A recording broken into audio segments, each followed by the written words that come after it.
Ian Begley of SNY TV. Can you recall the last time we recorded a podcast? What year it was? I mean, I know the month would be that'd be a hard ask, right? But what year do you think it Yeah, was? bro. I had two young kids. We had a pandemic.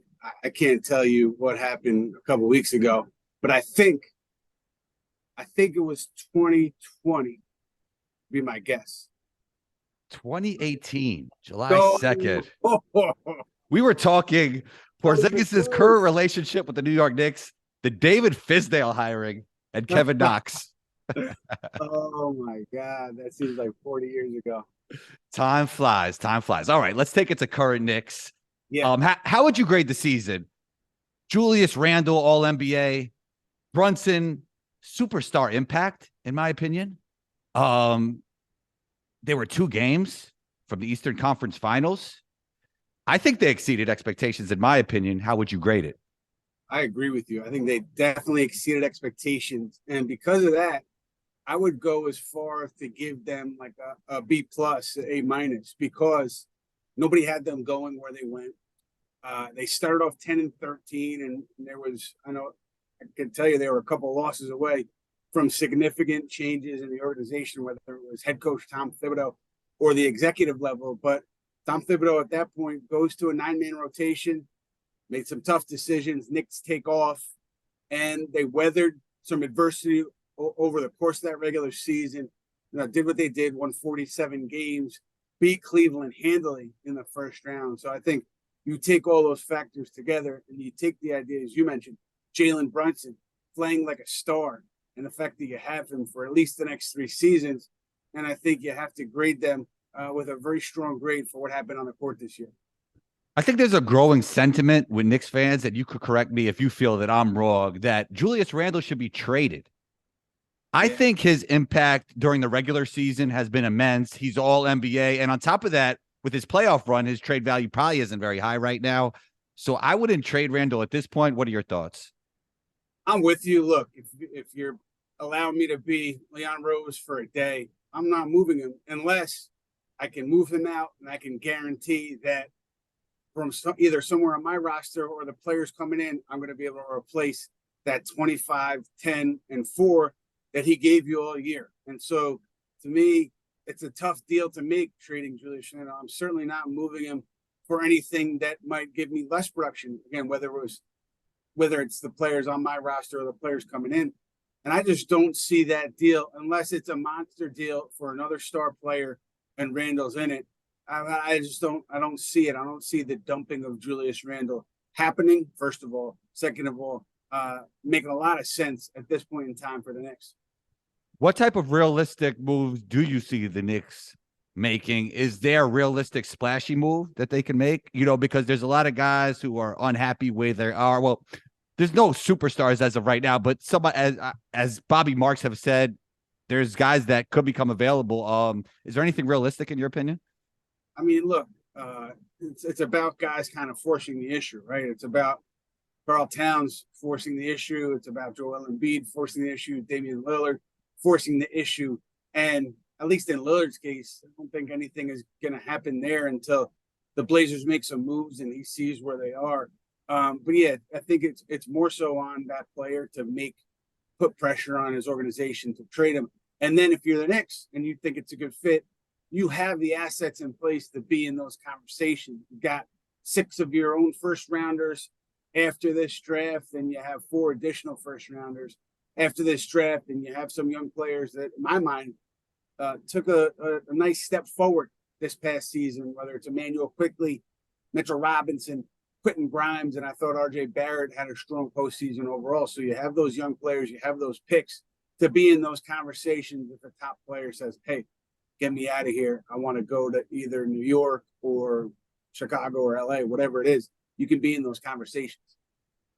There was reports in the middle of the season that Tibbs actually told his friends that he thought he was going to get fired at one point. Some of the best coaches are now available. Do you think Tibbs' job is safe? I do, and I say that because I think Leon Rose had the green light. I know Leon Rose had the green light to make a decision on Tom Thibodeau at least 2 years ago, the middle of the season. and I assume also this year, start of the season. And to my knowledge, Leon Rose never got close to making that decision, and he stuck with his guy. So I can't see any world where Leon Rose decides now to let go of Tom Thibodeau coming off of a successful season. We just all the reasons we just talked about. I mean, he was a major part of that. So I can't see it happening at this point. Lack of ball movement, lack of player movement. That's pretty obvious when you watch the Knicks play. Do you feel that's more a product of Tibbs coaching or the personnel? I think the personnel, maybe a mix of both, but I think the personnel because Jalen Brunson, he's I don't know pass first, shoot first, but I think when he's looking for he can get it off the dribble, and he's not gonna have the ball in his hands for 0.3 seconds and then get a shot up. He's gonna make some moves and create some misdirection to get a shot off. So that in and of itself is going to lead to some isolation. Julius Randle operates in isolation, but I do think the Knicks this year, for the most part, did a good job when that second defender came to Randle or to a trap to Brunson. Thought they did a pretty good job of finding the second side of the floor, finding an open shooter in that scenario, more so than they had certainly the previous season. So I think you give the players and you give Thibodeau credit there. So a lot of the young players did take a step forward this season. I think Obi Toppin is a guy that this situation didn't really benefit him or the team. Just that mix with him and Julius doesn't work for some reason. Yeah. What is his ideal role on this team? And do you think the Knicks will inevitably trade him? I don't know if he has an ideal role on this team, given the current roster structure with Julius Randle, all NBA player, all-star, playing like 35, 36 minutes a night, I think. And so there's just not that much left for Obi Toppin from a minutes perspective. And so he's kind of been relegated to a guy that is getting 12, 15 minutes if Randall's healthy. And they're asking him to shoot threes from the corner, shoot open threes, and leak out and attack in transition. You know, the Obi Toppin kind of fan club will say, why is he not being involved in pick and roll at all? He was so good in the pick and roll in college. Like, how is this not happening at this level? It just hasn't happened a lot for Obi Toppin. You know, you saw it in flashes. I thought even during the postseason, he took Kevin Love is not at the top at the beginning of his career. Obviously, he's a little slow-footed, but he took Kevin Love off the dribble pretty easily. So I think there are elements there that the Knicks probably haven't brought to bear. Regarding the trade, I mean, in my mind, it's got to be like, how do you say to yourself, all right, we're going to commit X amount of dollars to Obi Toppin at a competitive salary and then have him in that role? So I know the Knicks, other teams that talked to the Knicks about Toppin, including the Indiana Pacers, talked to the Knicks about Toppin at the deadline. Nothing came to fruition there. I would assume teams keep calling and maybe something gets done unless the Knicks feel like they can get a team-friendly deal on Toppin, or they're comfortable with waiting it out and having him go into restricted free agency the following summer. Offseason, one bold prediction. Do you have one for us, Ian? My bold prediction will be that Julius Randle it's not even a bold prediction. Julius Randle is a Knick on opening night, 2023-24. Wow. I mean, I think that's how it has to be, right? Because there can't be a trade for him where you bring somebody who's not an all NBA guy. This guy was an all NBA guy, and he's the reason why you got to the playoffs. A huge reason for it. Yeah, that's how I see it. I mean, everyone I've talked to that has been in touch with the Knicks said like they've gotten no chance on Julius Randle, at least prior to the trade deadline. Does something change? I mean, does he say like he'd like a change of scenery because of fan treatment, media treatment?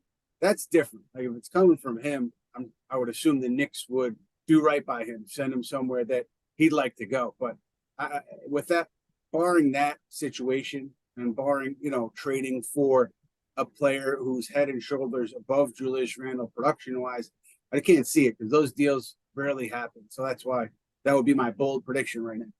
So, I mean, from my perspective, I feel the Knicks lack shooting, passing. I think some of it has to do with the offense, but is there an archetype of player that you think the Knicks need in this offseason to pick up?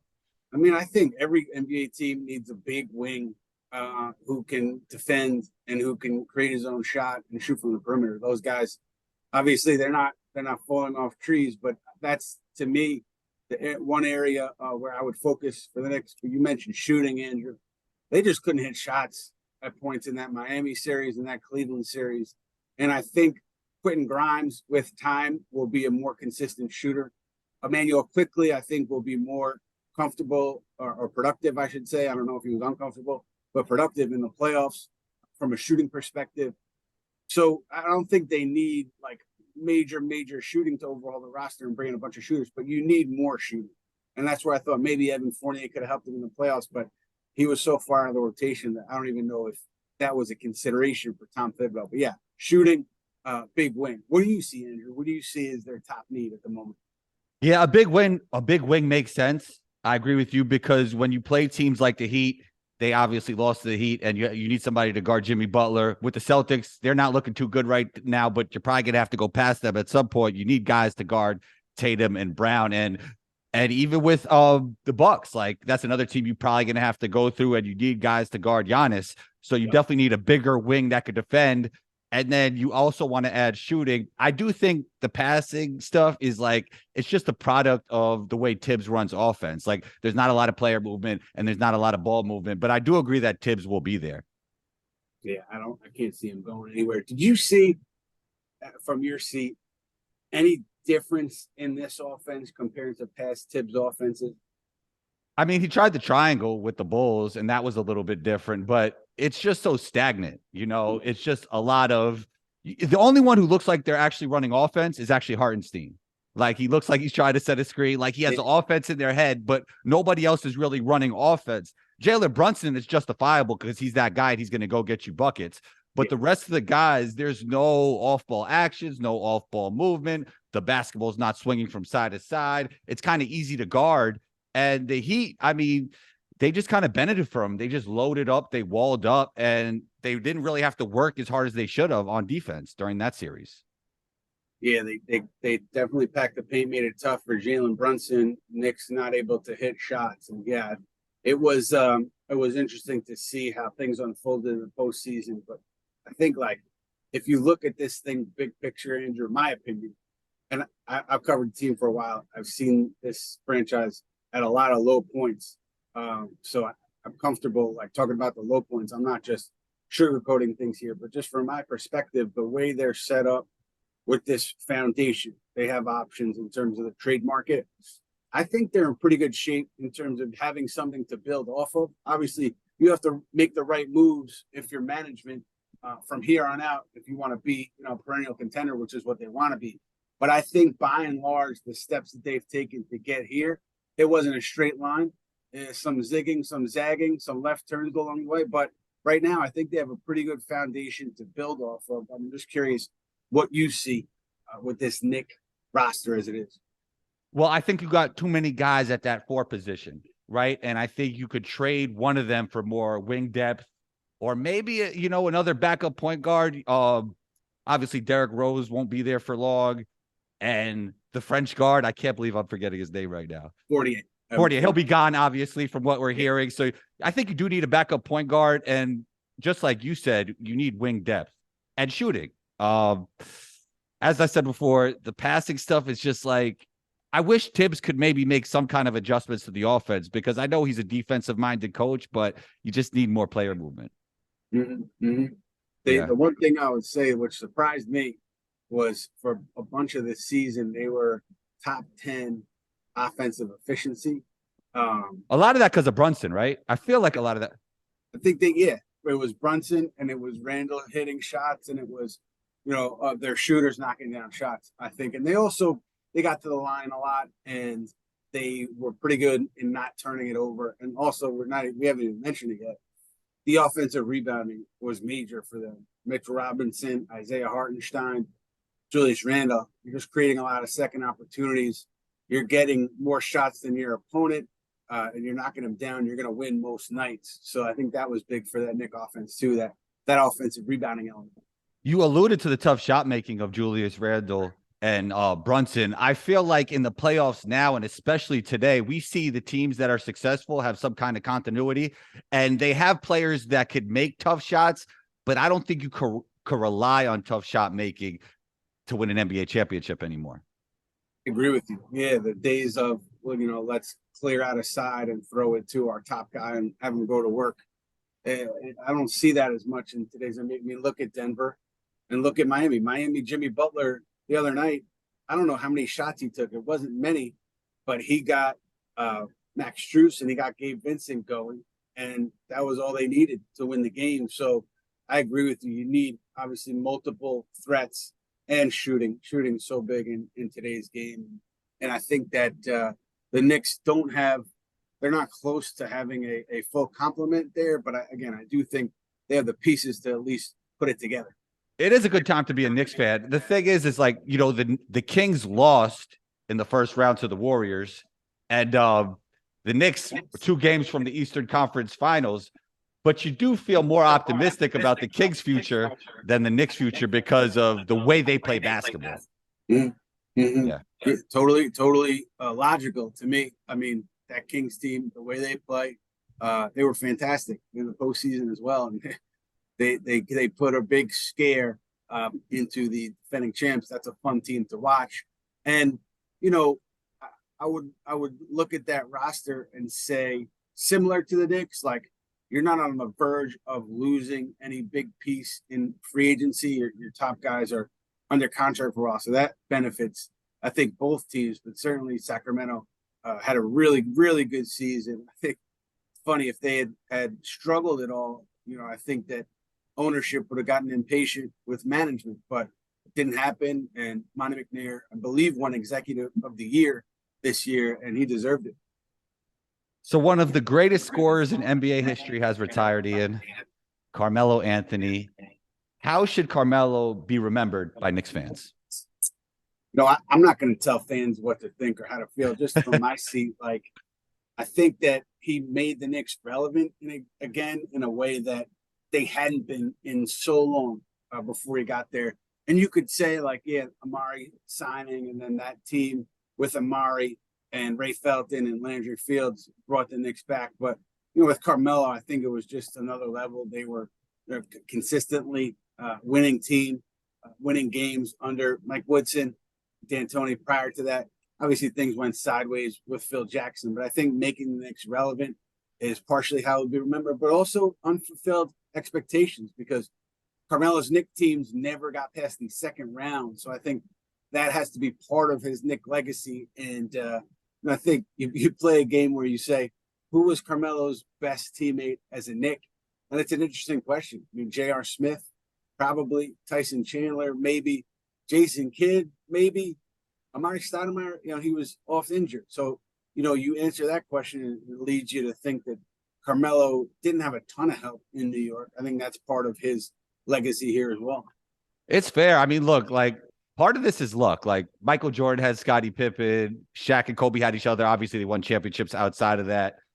We look today, like, Nikola Jokic, like, he's part of a great organization that built around him in the right way. He might, and I'm the biggest Nikola Jokic guy. Like, I thought he should have won MVP this year, but his career might not even look the same if he didn't have an organization that put the basketball in his hands and made him that point center. And then now his counterpart, who never made an all-star game, but he's an all-star level player, is back. And we see what that could do. It really depends on who you have with you. A lot of this is luck. Yeah, it's luck. It's fit. I mean, Jokic, second round pick, and look where he is. So, hey, I agree with you. And I think too, like, it just seemed with Phil Jackson and Carmelo, they were never on the same page. There was not symmetry there. And whenever that's the case, it's not going to work. And it didn't work with Carmelo and Phil. And I think you could point fingers each direction. But I think that's one of the unfortunate parts of Carmelo's legacy. And certainly Phil Jackson's, is that it didn't work with those two, kind of steering the ship in New York. Yeah, great stuff. It must be good for you, like, just covering. You don't have to talk about, like, Phil Jackson stuff and Dolan, Charles Oakley stuff. Like, you can really talk about basketball. So these days must be fun for you, right? Hey, man, you better knock on wood somewhere, because it's always the other shoe is always ready to drop. But yeah, no, I love just being able to talk about basketball. not talking about a coaching search, an executive search, anything Jim Dolan related. Yeah, it's nice. It is nice. Ian, let's not wait 5 years for the next one. You're always welcome back on the show. Where can we find you? Social media, everywhere else? Yeah. So at Ian Begley, IANBEGLEY on Twitter. We've got a weekly NBA show focused on the Knicks on SNY social media platforms, and that's called The Putback. So that's on SNY.TV, and then writing and other videos can be found on SNY. But Andrew, yeah, let's not take this long of a hiatus next time. It can't be 2008. It can't be 2028 for the next one. No. Look, hopefully I'm still around to make an appearance, but we certainly have to do it before then, and I look forward to it. You're always welcome back on the show, Ian. Keep up the great work and talk soon. Appreciate it, Andrew. Take care.